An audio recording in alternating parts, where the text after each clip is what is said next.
Hello বন্ধুরা, তোমরা কেমন আছো? আশা করি ভালো আছো। আজকে আমি ডিম আলুর কারি বানাবো। এই ডিমগুলোকে সিদ্ধ করে নিয়েছি, একটু করে ফাটিয়ে নেব। এগুলো হাঁসের ডিম। লবণ, হলুদ গুঁড়ো, লঙ্কা গুঁড়ো দিয়ে এগুলো মাখিয়ে নেব। তেলটা গরম হয়ে গেছে, ডিমগুলোকে ভেজে নিয়েছি।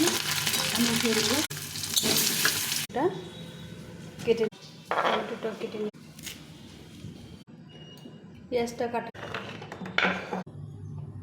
1 চামচ চিনি দিয়ে জিরে পেঁয়াজ কুচিটা দিয়ে একটু কুচিটা মতো লবণ, হলুদ গুঁড়ো, লঙ্কা গুঁড়ো আর ধনে গুঁড়ো মশলাটা কষা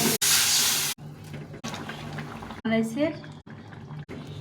কারি হয়ে গেছে।